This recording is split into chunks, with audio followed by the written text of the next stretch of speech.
Okay, Assalamualaikum warahmatullahi wabarakatuh dan selamat sejahtera. Berjumpa lagi dalam Sains Tingkatan 1, Bab 1, Pengenalan pada Penyiasatan Saintifik. Sila bersedia dengan dua buku tulis nota dan buku tulis latihan. Okay, seterusnya adalah tajuk 1.2 makmal sains anda. Okay, untuk makmal sains, kena tahu dululah apa itu makmal sains. Makmal sains ialah bilik yang dihaskan untuk menjalankan kajian ataupun eksperimen saintifik. Eksperimen saintifik itu memang merujuk kepada sains. Jadi kena tahu makmal sains anda. Okey. So apa itu makmal sains? Ialah bilik untuk eksperimen. Okay, so nak buat eksperimen dia akan menggunakan pelbagai bahan dan radas. So kena berhati-hatilah sebab dia melibatkan pelbagai bahan dan radas. Ini contoh raja bagi makmal sains yang ada dalam buku teks. Okay, seterusnya. Okay, ini adalah bahan dan juga ini adalah radas. Okay, Radas ialah alat yang kita boleh ulang guna berkali-kali. Bahan ialah bahan yang sekali pakai, lepas tu dah habis, kita kena pakai yang baru pula. Okay, so ini yang merupakan radas dalam makmal sains. So tugas untuk belajar ialah, tugas yang pertama, lukis rajah dan juga sila tulis fungsi. Jadi ada 1, 2, 3, 4, 5, 6, 7, 8, 9, 10, 11, 12, 13, 14. So ada 14 rajah dan fungsi yang masing-masing pelajar perlu salin dalam buku tulis nota masing-masing. Okay, rajah yang original dekat sebelah kiri ni itu tak perlu salin lah. Hanya perlu salin lukisan yang boleh dilukis sahaja. Okay, jadi boleh buat dalam bentuk jadual macam ni juga. Cuma tak payah yang sebelah kiri ni sahaja. Okay, so saya bantu cara lukis. Okay, yang pertama tabung didih. Tabung didih 2 garis. Jaraknya agak lebar, buat bulat di bawah, lekuk di atas. Ini tabung didih. Tengok pula ni tabung uji. Macam tu juga. Ya, betul. Tabung uji, jarak antara 2 garisan lebih kecil. Cara yang sama. Tabung uji. So ni nombor 1, nombor 2. Okay, nombor 3 bika tak ada masalah, dia bergantung pada saiz rajah saja. Kelalangkun pun tak ada masalah. Okay, seterusnya adalah nombor 5, kelalang dasar bulat. Okay. Kemudian nama pun dasar bulat, lukiskan bulat je.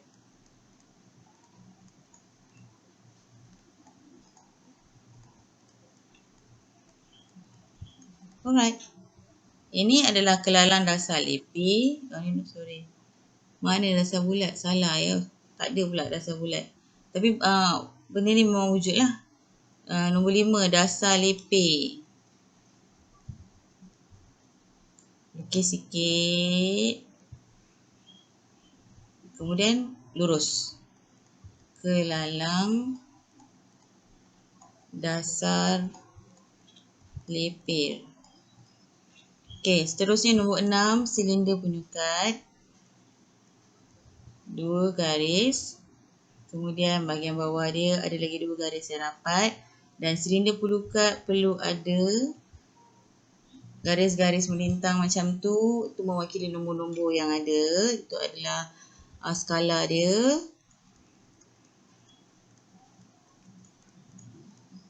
Yang ini tak perlu lukis ya.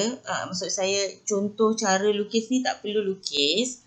tugas pelajar adalah untuk menyalin rajah dan fungsi ya. Jadi saya bantu cara nak lukis. Okey, nombor 7. Untuk tungku kaki 3.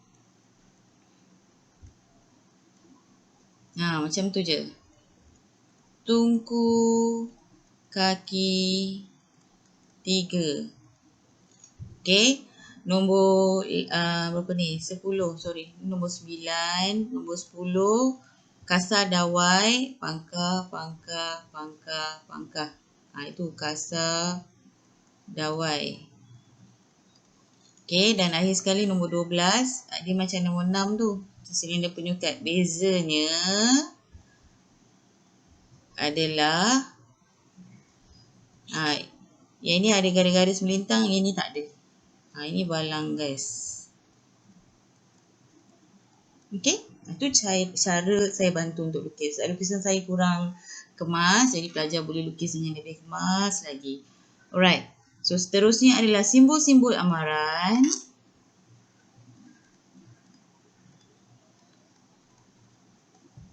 Untuk simbol amaran, sila pastikan pelajar salin juga. So hari ni ada beberapa perkara yang perlu salin lah ya. Iaitu lukis dan tulis 6 simbol amaran. Yang mana 1, 2, 3, 4, 5, 6. Okay. Sila hafal rajah dan juga dia punya maksud dan apakah bahan-bahan yang berkaitan. Okay. So kat sini dia dah maklumkan ni maksudnya adalah X pangkah ni adalah merengsa. Okay. Elakkan daripada menghidu wap atau wasap. Contoh adalah kloroform dan juga amonia. Okay. So, yang pertama, contohnya adalah kloroform dan juga amonia. Ini untuk merengsa. Okay, nombor 2, radioaktif. Okay, radioaktif ialah mengeluarkan sinaran radioaktif. Boleh menyebabkan kanser.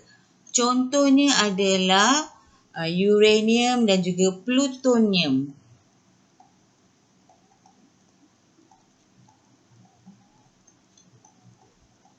Yang ni juga tak perlu salin. Yang saya tengah tulis ni tak payah salin.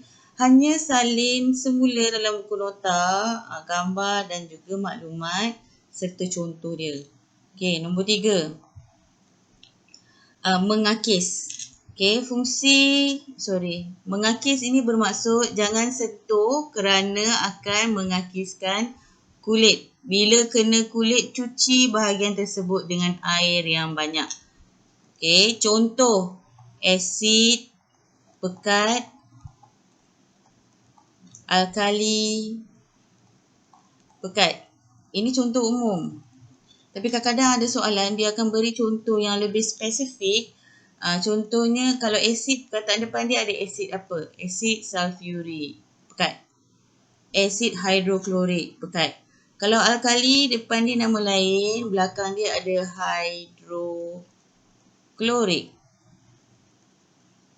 Contohnya natrium hidroklorik,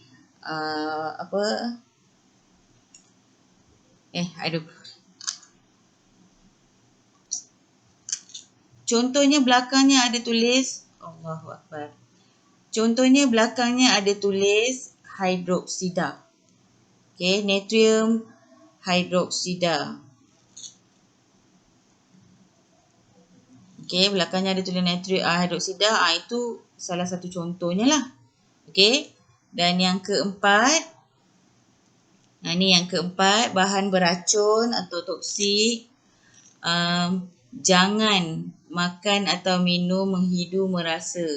Okay, toksik dia racun. Dia akan racunkan badan kita. So, contoh kat sini adalah gas hidrogen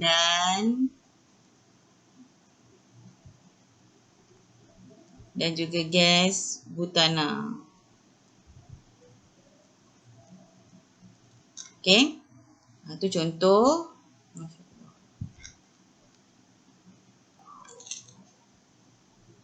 Okay, baik. yang kelima,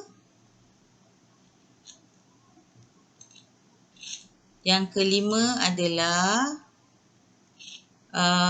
bahan mudah letup. Sila guna mengikut arahan dengan cermat. Contohnya adalah,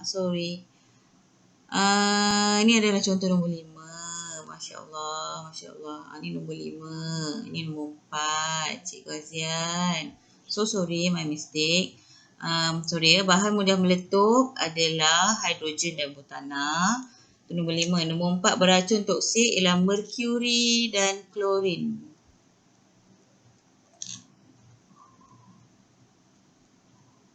Okey, dan nombor 6, tak muat pula. Okey, nombor 6, bahan yang mudah terbakar, contohnya alkohol dan juga petrol. Okey, so ini contoh-contoh nama-nama yang kamu akan jumpa nanti. Ini nama-nama yang sangat penting. Okey, seterusnya ialah peraturan dan langkah-langkah keselamatan di dalam makmal. Jadi, tugas pelajar adalah untuk salin 1, 2, 3, 4, 5, 6, 7, 8, 9, 10. Ada 10 butiran yang pelajar perlu salin. Kemudian, cikgu nak jelaskan ya. Masuk makmal. Okey, sila masuk dengan kebenaran. Yang kedua, sila mulakan eksperimen setelah guru arahkan. Baca arahan dan fahami eksperimen terlebih dahulu. Jadi sebelum eksperimen, cikgu mesti akan beri maklumkan pelajar untuk baca prosedur, fahamkan dulu. Okey. Gunakan semua bahan kimia dan radas dengan betul dan cermat. Dilarang. Okey, tak boleh minum, makan, bermain-main dalam makmal. Lari-lari sana sini, bergurau-bergurau tidak dibenarkan. Tidak dibenarkan mengeluarkan peralatan dan bahan dari makmal, hanya digunakan di dalam makmal sahaja. Kemudian kembalikan di tempat yang asal. Jika dah ambil, pulangkan semula di tempat asalnya. Ada tagging radas ada tagging setiap tempat dia. Okey, jadi tengok nama dia kat mana. Kemudian pastikan tempat menjalankan eksperimen sentiasa kemas dan bersih. Lepas guna mesti bersihkan. Cuci semua peralatan dan buang mengikut kaedah yang betul. Cuci tangan dengan air dan sabun sebelum meninggalkan makmal. Okey, itu sila salin. Okey, langkah-langkah keselamatan. Okey, jangan halakan hujung tabung uji. Ni kat sini. Dia main dekat kawan dia. Tabung uji tu ditunjuk ke arah kawan dia. Bahaya ya, sedangkan ada pemanasan dekat sini. Jadi takut bahan tu akan keluar menuju ke arah kawan. Okey. Nombor 2 ni, jauhkan bahan kimia yang mudah terbakar. Contoh tadi alkohol dengan petrol, jauhkan daripada api. Okey, bawah ni penuh Bunsen, jadi ada pembakaran di situ.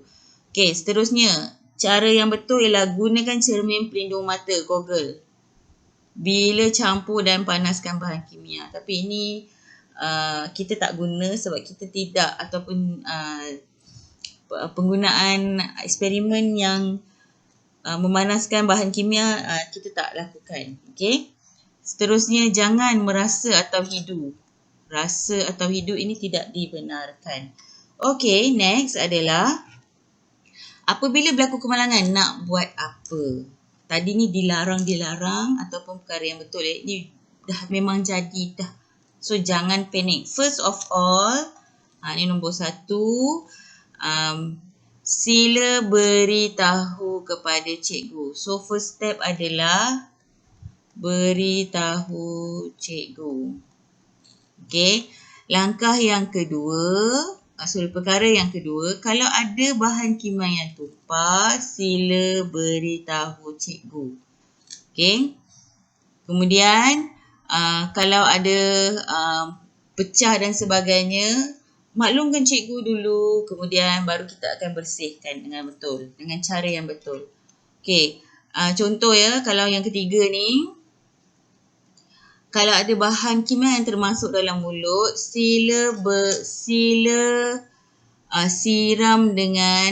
bilas dengan air yang banyak. Okey, bilas dengan air yang banyak. Okay, kalau sekiranya terhidu gas dan sebagainya, Kalau dapat kena pasti gasnya di mana dan tidak bahaya, contoh penuh Bunsen tersebut tu dah terbuka dengan terlalu lama, tutup dulu penuh Bunsen dan seterusnya adalah keluar.